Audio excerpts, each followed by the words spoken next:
गेल्या 15 दिवसांपासून पेट्रोल आणि डिझेल दरवाढीचे झटके बसल्यानंतर आता सीएनजी वाहनधारकांनी महागाईचा फटका त्यांना बसलाय। पुण्यात सीएनजीच्या दरात 2.5 रुपयांची वाढ झाली। प्रति किलो दर 94 रुपये 85-95 वर पोहोचला। पुणे, पिंपरी चिंचवडसह चाकण, तळेगाव आणि हिंजवडी परिसरात नवे दर लागू झाले, तर नाशिकमध्ये सीएनजी 1 रुपया 35 पैशांनी महागलाय। संभाजीनगरमध्ये हीच वाढ 2 रुपये इतकी झाली, त्यामुळे सर्वसामान्यांना आणखी आपला खिसा जो आहे तो रिकामा करावा लागणार आहे। साताऱ्यात सीएनजीचा दर हा 103 रुपये 2 पैसे प्रति किलोवर पोहोचलाय। गेल्या 15 दिवसात सतत दरवाढ झाल्यानं नागरिकांसह रिक्षा चालकांनी संताप व्यक्त केला। दरवाढीवर नियंत्रण आणावं आणि सर्वसामान्यांना दिलासा द्यावा अशी मागणी नागरिकांनी केली। गव्हर्नमेंटनं अशी 1-2 रुपये वाढवल्याने काय भाडेवाढ काय होत नाही, तर लोक म्हणजे रुपयाने काय फरक पडणार आहे? म्हणजे थोडं करत 7 रुपयाचा जवळजवळ 8 रुपयाचा फरक पडला, 8 रुपये 20 पैशाचा। 95 रुपये 50 पैसे चेंज होता सातारमध्ये, 93 रुपयाच्या वरती गेला, म्हणजे किती रुपये बरोबर 8 रुपयाचा फरक पडला। मग त्याचा आता फरक पडायला लागला धंद्यावरती। राज्य शासनानं पेट्रोल डिझेलवरील व्हॅट आणि सरचार्ज तात्काळ रद्द करण्याचा निर्णय घ्यावा अशी मागणी शरद पवारांच्या राष्ट्रवादीचे नेते जयंत पाटलांनी मुख्यमंत्र्यांकडे पत्राद्वारे केली। ही अभूतपूर्व परिस्थिती आहे, अशी पूर्वी कधी परिस्थिती नव्हती की ज्यामुळे राज्य सरकारने देखील आपण आपल्या महाराष्ट्रातला डिझेलवरचा पेट्रोलवरचा कर जर कमी केला तर हे पेट्रोल डिझेल स्वस्त होईल आणि त्याचा परिणाम, त्याचा लाभ सामान्य नागरिकांना महाराष्ट्रात होईल। मुख्यमंत्री देवेंद्र फडणवीस यांची पत्नी अमृता फडणवीस या चक्क रस्त्यावर सायकल चालवताना दिसल्या। केवळ सायकल त्यांनी चालवली नाही, तर या माध्यमातून एक संदेशही दिला। 5 ते 7 किलोमीटर अंतरावरील सर्व कामं सायकलवरूनच करणार असल्याचं अमृता फडणवीस म्हणाल्या। हिंगोलीच्या जवळा बाजारमधील प्राथमिक आरोग्य केंद्रात हलगर्जीपणाचा प्रकार हा समोर आलाय। प्रसूती वेदना सुरू झाल्यानंतर एका गर्भवती महिलेला उपचारासाठी प्राथमिक आरोग्य केंद्रात दाखल करण्यात आलं होतं। रुग्णवाहिकेत डिझेल नसल्याचं कारण देऊन कर्मचाऱ्यांनी रुग्णवाहिका सेवा देण्यास नकार दिला असा आरोप नातेवाईकांनी केला। त्यामुळे गर्भवती महिलेला तब्बल 2 तास प्राथमिक आरोग्य केंद्रात ताटकळत ठेवण्यात आलं। परिस्थिती गंभीर होत असतानाही वेळेत रुग्णवाहिका उपलब्ध न झाल्यानं अखेर नातेवाईकांनी खाजगी रुग्णवाहिकेची व्यवस्था करून महिलेला हिंगोली जिल्हा शासकीय रुग्णालयात दाखल केलं। मात्र उपचारादरम्यान नवजात बाळाचा दुर्दैवी मृत्यू झाला। या घटनेमुळे संतप्त झालेल्या नातेवाईकांनी प्राथमिक आरोग्य केंद्रातील जबाबदार अधिकारी आणि कर्मचाऱ्यांवर कठोर कारवाईची मागणी केली। मी काय केलं, प्रायव्हेट गाडी केली आणि प्रायव्हेट गाडी करून याला हिंगोलीला आणलं तर इथले सिस्टर काय म्हणल्या, बापा जरा लवकर आणलं असलं तर आपण, तिनं जेवण खावण केलं नव्हतं, लवकर आणलं असलं तर बाळ वाचत होतं। बाळाचं आपण शिजर करून काढून घेत होते, तर शिजरला लेट झालं। मग ॲम्ब्युलन्समुळं शिजरला लेट झालं। ॲम्ब्युलन्सवाले म्हणले काय, ती बाई म्हणली डिझेलमुळं आणि ॲम्ब्युलन्समुळं लेट झालं, तर माझा बाळ आता मेलं, माझ्या मुलीचं बाळ मेलं। नवजात बाळाच्या मृत्यूप्रकरणी आरोग्य विभागानं महत्त्वाचा खुलासा केला।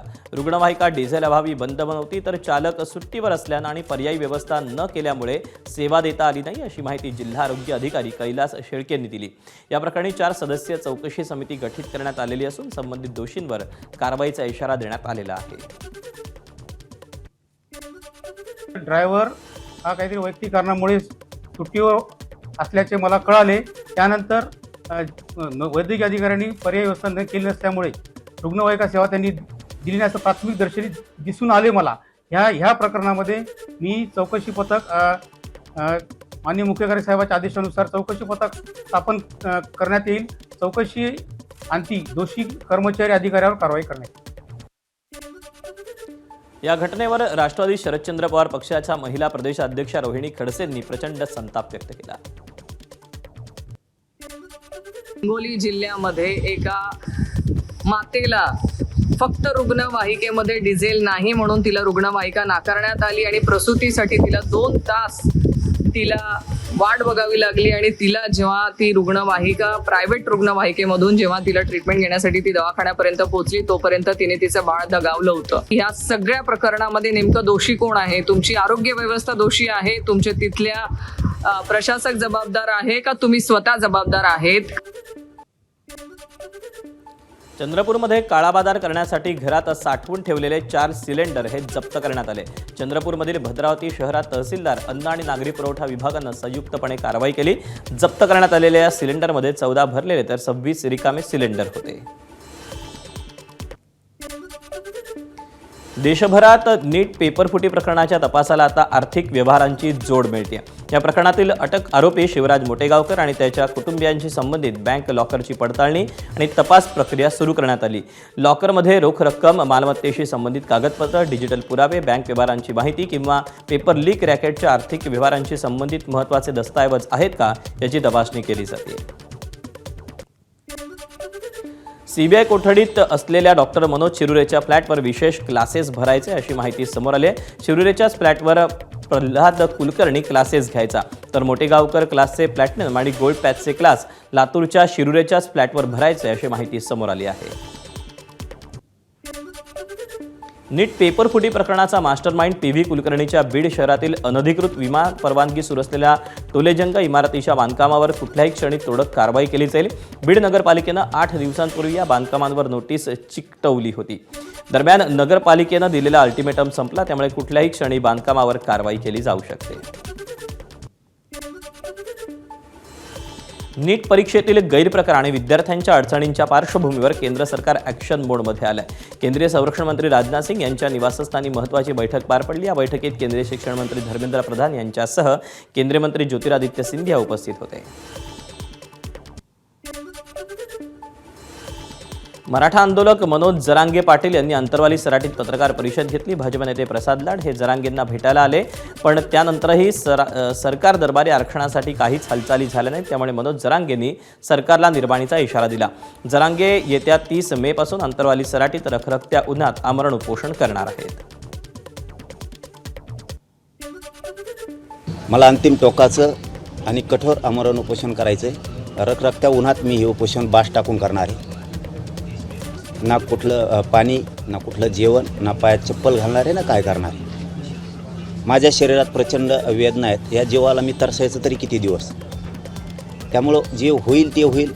उसनं घाताचा बळी गेला तरी देवेंद्र फडणवीसांमुळं गेला, सरकारमुळं गेला. मराठा आंदोलक मनोज जरांगेंनी उपोषणाची हाक दिली. मात्र जरांगेंना गावकरी आंदोलन करू देणार का असा सवाल उपस्थित झाला. त्यामुळे पुन्हा एकदा उपोषणाची हाक दिल्यावर गावकऱ्यांच्या काय प्रतिक्रिया आहेत त्या आपण पाहूया. दादाने करायला नाही पाहिजे. असे आपण सावलीत उभं राहून जर आपल्याला घाम येतो तर त्याला बिगर पाण्यात उन्हात बसायचं. जीव काय म्हणणार ते. शासनाने मोठी दखल घ्यायला पाहिजे. दादांनी खरं तर उपोषण करायला नाही पाहिजे, पण दादांनी ज्या शासनापुढे मागण्या मांडलेल्या आहेत, शासनाला विनंती आहे की जी हैदराबाद गॅजेट, सातारा गॅजेटची अंमलबजावणी शासनाने लवकर करायला पाहिजे. दादांनी उपोषण करण्यापेक्षा दादाच्या शब्दामध्ये ही ताकद आहे. दादांनी एक जर हाक दिली तर अख्खा महाराष्ट्र बंद होईल, अख्खा मुंबईसुद्धा बंद होईल. म्हणून आमचं असं मत आहे, समाजाच्या वतीनं असं बोलतो मी, दादांनी उपोषण करू नये. मनोज जरांगेंच्या संपर्कात असल्याची माहिती मराठा आरक्षण उपसमितीचे अध्यक्ष राधाकृष्ण विखे पाटलांनी दिली. तसंच उद्या जरांगेंची भेट घेत असल्याची माहिती देखील विखे पाटलांनी दिली. त्यांच्याशी मध्यंतरी बोललो मी या सगळ्यांच्याबद्दल, काय काय कारवाई सुरू होते. आणि 2 दिवसापूर्वी सातत्यानंच मी माननीय मुख्यमंत्र्यांच्या संपर्कात आहे. माझे सहकारी प्रसाद लाड माझ्या समोर आहे. मी आता उद्या त्यांना जाऊन भेटणार आहे. आम्ही आता मागच्या 2 दिवसात काय कार्यवाही केली त्याची कल्पना त्यांना देतात.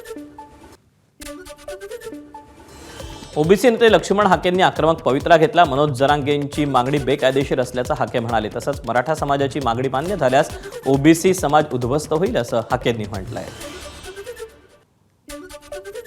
हे कायदा मागणी आहे. त्यांनी महाराष्ट्रातल्या महागाईवर, बेरोजगारीवर, शेतकऱ्यांच्या प्रश्नावर, मराठवाड्याच्या अनुशेषावर, मराठवाड्यातल्या अनेक पाण्याच्या योजनावर उपोषणाला बसावं, आंदोलन करावं. लक्ष्मण हाके तुमच्या आंदोलनाचा एक स्वयंसेवक, एक कार्यकर्ता म्हणून तुमच्या खांद्याला खांदा लावून काम करायला.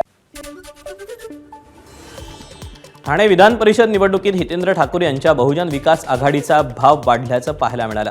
ठाण्यात भाजप आणि एकनाथ शिंदेंच्या शिवसेनेच्या वर्चस्वाच्या लढाईत बहुजन विकास आघाडीनं आपला भाव वाढवला. ठाणे विधान परिषद निवडणुकीसाठी स्थानिक स्वराज्य संस्थांचं गणित बघता भाजप आणि शिवसेनेनंतर बहुजन विकास आघाडीची ताकद पाहायला मिळते. बहुजन विकास आघाडीची 70 मतं आहेत, त्यामुळे ही मतं आपल्या बाजूनं मिळवण्यासाठी शिवसेनेची धडपड सुरू आहे. एकीकडे शिवसेनेचे प्रयत्न सुरू असताना भाजप ही दबाव निर्माण करते. भाजपचे खासदार हेमंत सावरा आणि राजन नाईक यांनी बहुजन विकास आघाडीचे माजी महापौर राजीव पाटील यांच्याशी चर्चा केली.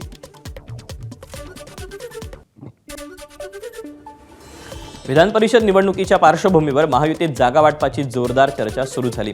17 पैकी काही जागांवर शिवसेना आणि राष्ट्रवादी काँग्रेस आग्रही असल्याची माहिती समोर येते.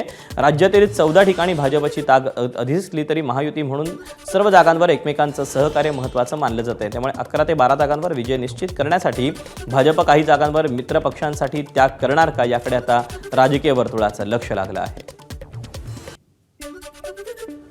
महाविकास आघाडी 17 जागेवरती निवडणूक लढवणार आहे, त्यांनी स्पष्ट केलेलं. काल त्यांची बैठक पण झाली. युतीचं नेमकं काय, युतीचा कुठं घोडा आहे? महाविकास आघाडी 17 जागा लढवेल, पण एकही जागा जिंकेल असं मला वाटत नाही.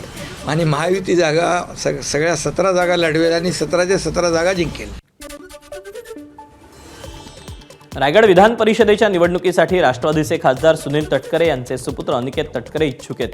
तर या जागेवर शिवसेनेनंही दावा केला. शिवसेनेचे नेते आणि मंत्री भरत गोगावले यांचे सुपुत्र यांनी ह्या निवडणुकीसाठी अर्ज विकत घेतला होता. मात्र आता रायगडचं पालकमंत्रीपद भरत गोगावलेंना देऊन सुनील तटकरे आमदारकी पदरात पाडून घेण्याची शक्यता आहे.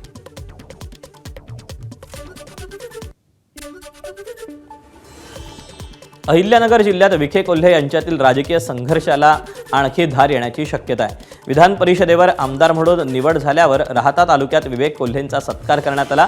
या सत्कार सोहळ्याला भाजपमधील विरोधक नव्हे तर महाविकास आघाडी, मनसेचे स्थानिक नेते आणि कार्यकर्ते मोठ्या संख्येने उपस्थित होते. काँग्रेस पक्षाचे पदाधिकारी व कार्यकर्ते असूनही भैयांच्या सत्काराला आले. मला भैयांमध्ये सगळ्या प्रकारचे गुण दिसले. म्हणजे पक्ष जरी तुमचा तर माणूस आमचा, असा मला विश्वास वाटला. वेळ प्रसंग पडला तर आपल्याला कुठलाही कमीपणा नाही. पालकमंत्री म्हणून आदरणीय राधाकृष्ण विखे पाटलाकडे आपली जायची तयारी आहे. परंतु जाणीवपूर्वक त्या ठिकाणी जर कोणावर त्या ठिकाणी अडचण आली, कोणाला अडचण आली, तर निश्चितपणाने खंबीरपणाने आपल्या मागं भक्कमपणे आपला भाऊ म्हणून, मुलगा म्हणून, आपला सहकारी म्हणून त्या ठिकाणी उभं राहण्याची दानत त्या ठिकाणी मी ठेवतो. भाजपनं 4 राज्यांमधील प्रदेशाध्यक्ष बदलून संघटनात्मक पातळीवर मोठे फेरबदल केले. राष्ट्रीय अध्यक्ष नितीन नवीन यांनी नव्या नियुक्त्यांची घोषणा केली. दिल्लीच्या प्रदेशाध्यक्षपदी हर्ष मल्होत्रा, तर हरियाणामध्ये अर्चना गुप्ता, त्रिपुरात अभिषेक देबरॉय आणि निवडणुकीच्या पार्श्वभूमीवर पंजाबमध्ये केवल सिंग ढिल्लन यांच्याकडे प्रदेशाध्यक्षपदाची जबाबदारी सोपवण्यात आलेली आहे. दिवंगत उपमुख्यमंत्री अजित पवारांच्या निधनाला 4 महिने पूर्ण झाले. या निमित्तानं बारामतीतील विद्या प्रतिष्ठानमध्ये स्मृतीस्थळी जय पवारांनी अभिवादन केलं. यासोबत शरद पवारांच्या राष्ट्रवादीचे नेते आणि अजित पवारांचे पुतणे युगेंद्र पवारांनीही अजितदादांना श्रद्धांजली अर्पण केली. खासदार सुप्रिया सुळेंनी दिवंगत उपमुख्यमंत्री अजित पवारांसोबतच्या काही आठवणी शेअर केल्या. अजितदादांसोबतचे काही फोटो यांनी पोस्ट करून आपल्या भावना व्यक्त केल्या.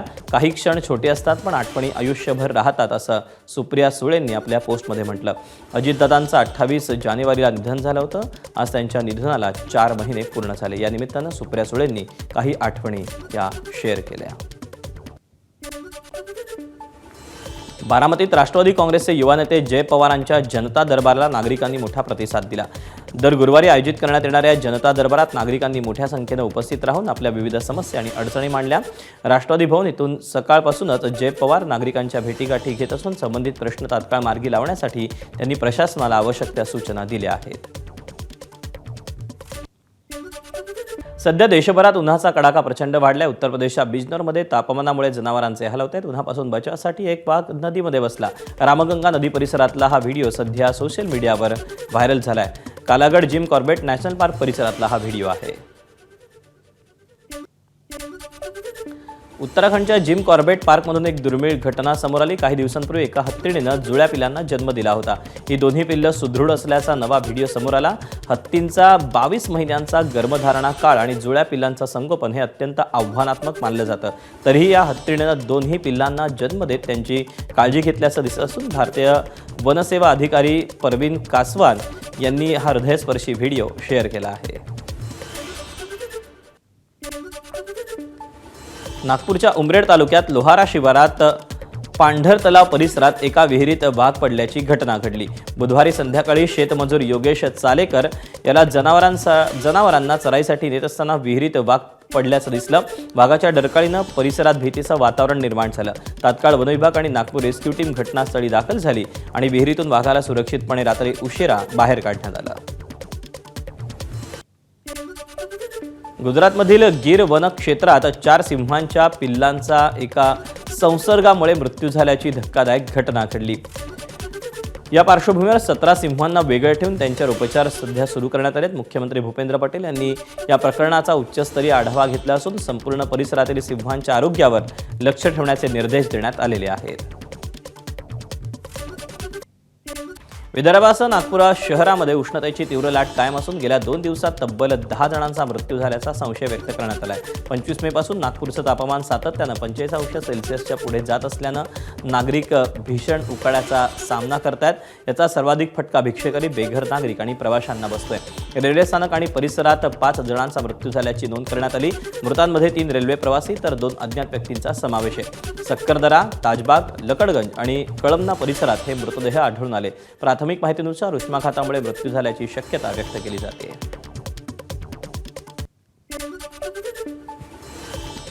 नवतपाच्या 4थ्या दिवशी गडचिरोली जिल्ह्याला उष्णतेचा रेड अलर्ट देण्यात आला होता. वाढत्या तापमानामुळे जिल्ह्यातील रस्ते ओस पडले. आत्तापर्यंत 24 जणांना उष्माघात झाला असून एका महिलेचा संशयित मृत्यू झालाय.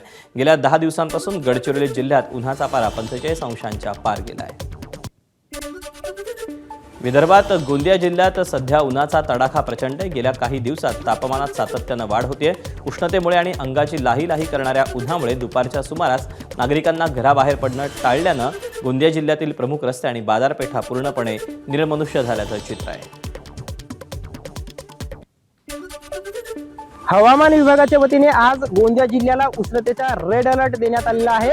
आणि गेल्या आठवड्याभरापासून जर का बघितलं तर गोंदिया जिल्ह्यात जो तापमान आहे तो 45 अंश सेल्सिअसवर पोहोचलेला आहे. आणि याच्यामुळेच गोंदिया जिल्ह्यामध्ये नागरिकांना प्रचंड उकाडा जाणवू लागलेला आहे. आज हवामान विभागाच्या वतीने जो रेड अलर्ट देण्यात आला आहे त्याच्यानंतर गोंदिया जिल्ह्यातील जे रस्ते आहेत ते निर्मनुष्य झाल्याचे चित्र देखील आपल्याला बघायला मिळत आहे. मी सध्या गोंदिया आणि गोरेगाव महामार्गावर आहे. आपण जर का बघितलं तर दुपारच्या सुमारास अशा पद्धतीने हे जे रस्ते आहेत हे निर्मनुष्य झाल्याचे चित्र आपल्याला बघायला मिळत आहे. गोंदिया जिल्ह्याचा जो पारा आहे सातत्याने वाढत असताना चित्र आपल्याला बघायला मिळत आहे. 12 वर्षांचा जो रेकॉर्ड आहे यावर्षी तापमानाने मोठा 46 अंशांपर्यंत तापमान गेलेला होता. काल जर का बघितलं तर 45.2 अंश सेल्सिअस पर्यंत तापमान पोहोचलेलं होतं. हे आज उष्णतेचा रेड अलर्ट असून गोंदिया जिल्ह्यामध्ये नागरिकांना सकाळपासूनच उन्हाच्या तीव्र झळा सोसाव्या लागत आहेत. त्याच्यामुळे गोंदिया जिल्हा प्रशासनाच्या वतीने नागरिकांना घराबाहेर पडताना आवश्यक ती काळजी घेण्याचे आवाहन करण्यात आलेले आहे. देवेंद्र लांगडाले, एबीपी माझा, गोंदिया. विदर्भाला उष्णतेच्या लाटेनं चांगलाच तडाखा दिला. मार्च महिन्यात तापमानानं विदर्भात 40 अंश सेल्सिअसचा टप्पा पार केला होता. एप्रिल महिन्यात हा पारा 45 अंश सेल्सिअसच्या जवळ पोहोचला आणि संपूर्ण मे महिना हा तीव्र उष्णतेच्या लाटेत गेला. याचा सर्वाधिक फटका विदर्भातील नागपूर, अमरावती जिल्ह्यातील संत्रा उत्पादक शेतकऱ्यांना बसला. आतापर्यंत आंबिया बहाराचा 80% संत्रा गळून पडलाय. विदर्भात 1,40,000 हेक्टरवर संत्र्याचं पीक घेतलं जातं. सरासरी 1 हेक्टरवर 20 टन संत्र्याचं उत्पन्न होतं. तज्ज्ञांच्या मते हेक्टरी 5 लाखाचं नुकसान 7,000 कोटींच्या घरात गेलं आहे. वातावरणाचं जे तापमान वाढ आहे हे एकाएकी मार्चपासून जे वाढायला लागलं आणि म्हणजे एप्रिलच्या पहिल्या आठवड्यात तर एवढं वाढलं की जे मेमध्ये राहते 42च्या वर ते एप्रिलच्या पहिल्या आठवड्यात वाढलं. त्याच्यामुळं मार्च एंडिंग आणि एप्रिलचा पहिला आठवडा याच्यामध्ये जे काही टेम्परेचर वाढलं त्यामुळं काय झालं की त्यावेळेस संत्र्याचा साईज हा लहान राहतो आणि एकाएकी टेम्परेचर वाढलं तर त्याला शॉक बसतं. त्या काळामध्ये खूप मोठ्या प्रमाणात 70 ते 80% फळगळ झाली. एकाएकी त्याचा जो शॉक बसला टेम्परेचर वाढीचा त्याच्यामुळे मोठं नुकसान यावेळेस विदर्भाच्या संत्रा बागायतदारांना झालं आहे. विदर्भात अनेक जिल्ह्यांना रेड अलर्ट तर भंडाऱ्यासह काही जिल्ह्यांना ऑरेंज अलर्ट देण्यात आला। अशातच दुपारच्या सुमारास भंडारा जिल्ह्यात हलक्या स्वरूपाच्या पावसानं हजेरी लावली। काही भागांमध्ये वादळी वाऱ्यासह पावसानं उकाड्यापासून हैराण झालेल्या नागरिकांना दिलासाही दिला। विदर्भातील अनेक जिल्ह्यांमध्ये आज रेड अलर्ट होता, तर भंडाऱ्यासह काही जिल्ह्यांमध्ये ऑरेंज अलर्ट होता आणि परिणामी आज भंडारा शहरातील अनेक भागांच्या रस्त्यांवर तुरळक वाहतूक बघायला मिळाली, तर कुठे निर्मनुष्य वाहतूक बघायला मिळाली। अशातच आज दुपारच्या सुमारास भंडाऱ्यामध्ये चक्रीवादळा सदृश वाऱ्यानं हजेरी लावली आणि पिंपरी पुनर्वसन नावाचं एक जुनं गाव आहे, तिथे जवळपास 30 घरांवरील छत उडाली, तर झाड कोसळून पडल्याने 2 जनावरांचाही मृत्यू झाला। तर दुसरीकडे या नवतपाच्या तप्त कडक उन्हामध्ये भंडाऱ्याच्या खुटसावरी येथेही 3000 कोंबड्यांचा मृत्यू झाल्याचं एक विदारक वास्तव समोर आलेलं आहे। एकंदरीतच आज कडक उन्हाच्या झळा नागरिकांना सोसाव्या लागत असताना दुसरीकडे हवामान विभागानं पावसाचा सुद्धा हा अंदाज दिलेला आहे।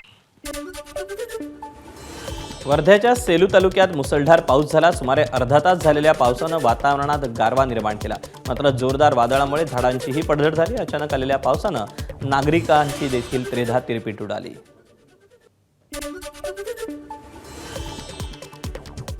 आहे त्या सेलू तालुक्यामध्ये चांगला प्रचंड पाऊस झाला। अर्धा तास पाऊस झाल्यानंतर जो उकाळा होता वातावरणातला हा कमी झाल्याचं चित्र आहे। दुसरीकडे या वादळी पावसामुळे काही ठिकाणी झाडं जी आहेत हे झाडं सुद्धा कोलमडून पडलेली आहे। आपण पाहू शकतो इकडे जे दृश्य आहे त्या दृश्यांमध्ये झाडं जी कोलमडून पडली आहे रस्त्यावरची, अशा प्रकारची झाडं प्रचंड अनेक रस्त्यांवर पडलेली दिसून येते। आणि हा वादळाचा तडका इतका मोठा होता की काही ठिकाणी सोलर जे होते घरावरचे ते सुद्धा उडालेले आहेत।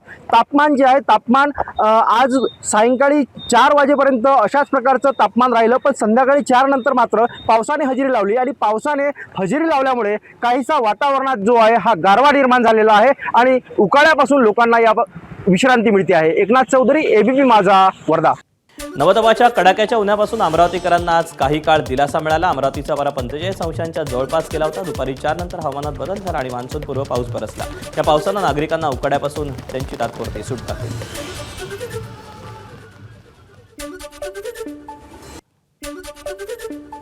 अमरावती शहराचा पारा आज 45च्या जवळपास होता, परंतु दुपारी 4च्या नंतर हवामानामध्ये बदल झाला।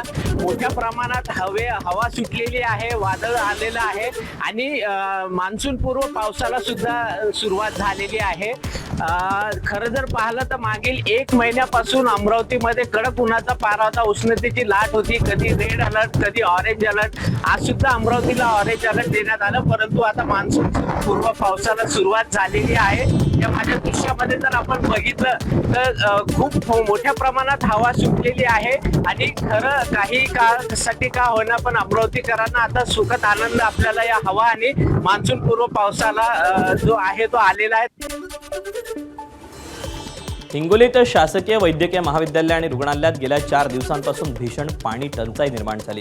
रुग्णांसह त्यांच्या नातेवाईकांचे हाल झाले। रुग्णालयातील अनेक वॉर्डमध्ये पिण्याच्या पाण्याची व्यवस्था कोलमडली, तर शौचालयांमध्येही पाणी नसल्यानं संताप व्यक्त केला जातोय। विशेष म्हणजे मागील अनेक दिवसांपासून सामाजिक कार्यकर्त्यांकडून रुग्णालय प्रशासनाला पाणी पुरवठा सुरळीत करण्याची मागणी करण्यात येते, मात्र प्रशासनाकडून केवळ आश्वासनांपलीकडे कोणतीही ठोस उपाययोजना करण्यात आली नसल्याचा आरोप होतोय।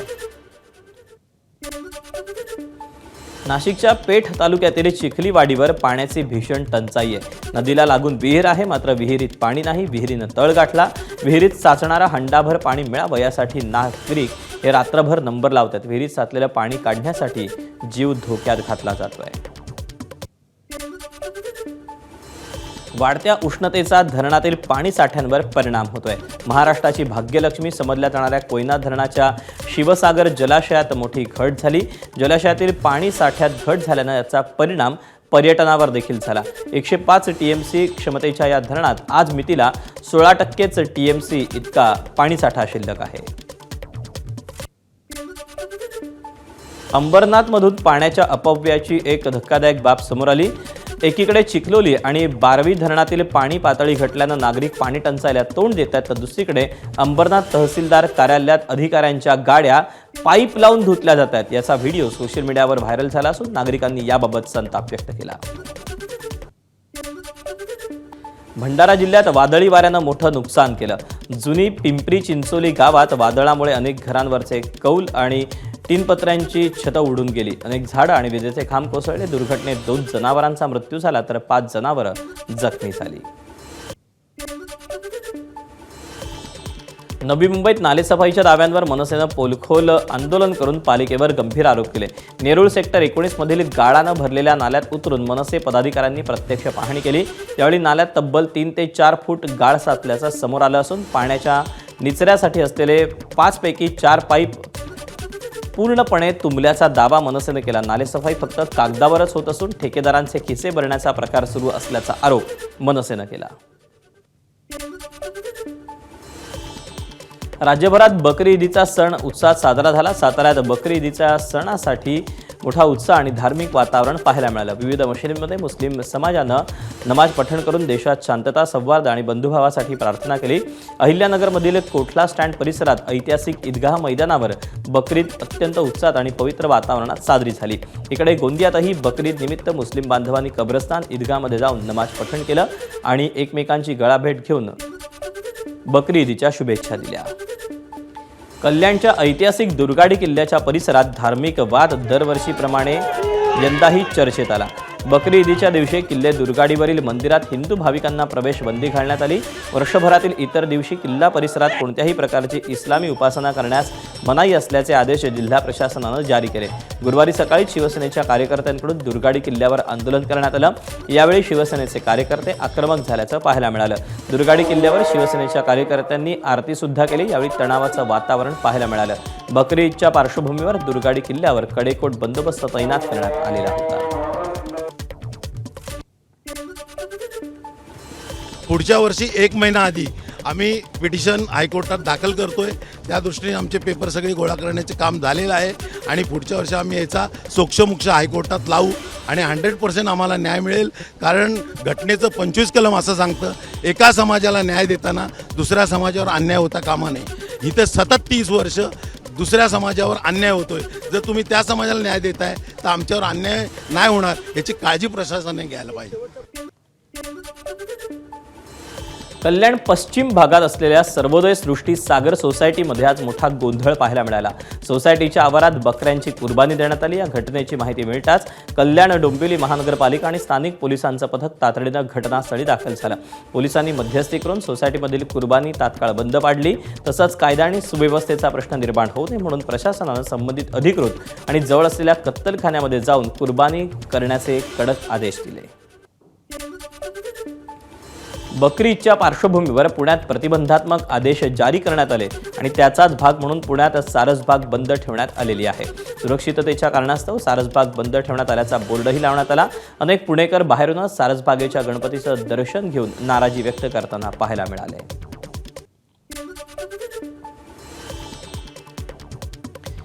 यानंतर आपण वळूया पुढच्या बातमीकडे. बातमी आहे पंढरपूरमधून. पंढरपूरच्या विठ्ठल मंदिरात VIP दर्शन बंद झाल्यानं सर्वसामान्य वारकऱ्यांना खऱ्या अर्थानं आता आपल्या विठ्ठू माऊलीला भेटता येत आहे. विठ्ठल भेटल्याचा आनंद व्यक्त होऊ लागला अशी प्रतिक्रिया वारकऱ्यांनी दिली. निर्णयाचं जोरदार स्वागत वारकऱ्यांनी केलं. ज्या ठिकाणी मंत्री, आमदार आणि VIP मंडळींना देवाच्या पूजेच्या वेळी स्थान मिळायचं त्या ठिकाणी आता दर्शन रांगेतील शेकडो भाविकांना देवासमोर बसून हा आनंद घेता येऊ लागला आहे. शिर्डीत साई दरबारी भाविक अनेक मौल्यवान वस्तू दान करतात. अशातच पुण्यातील एका साई भक्तानं साई चरणी तब्बल 3,500 केशर आंब्याचं दान केलं. त्यानंतर साई संस्थाननं प्रसादालयात या आंब्यांचा रस तयार केला आणि पुढील 3 दिवस आता याची मेजवानी भक्तांना मिळणार आहे. बिहारच्या पाटण्याजवळ गंगा नदीत मोठी बोट दुर्घटना घडली. 14 प्रवाशांना घेऊन जाणारी बोट जोरदार वाऱ्यामुळे नदीत उलटली. या दुर्घटनेत आतापर्यंत 3 जणांचे मृतदेह बाहेर काढण्यात आले असून 7 जणांना सुरक्षित वाचवण्यात यश आलं. हिमाचल प्रदेशातील सोलन जिल्ह्यातल्या कसौलीच्या जंगलात भीषण वडवा पेटला आणि मोठ्या प्रमाणात वनसंपत्ती जळून खाक झाली. आगीचे लोट आणि धुराचं साम्राज्य दूरवर पसरलं. या आगीवर नियंत्रण मिळवण्यासाठी भारतीय हवाई दलाकडून बांबी बकेट मोहीम राबवली जात असून हेलिकॉप्टरच्या मदतीनं सुखना तलावातील पाणी जंगलात टाकून आग आटोक्यात आणण्याचे प्रयत्न युद्धपातळीवर सुरू आहेत.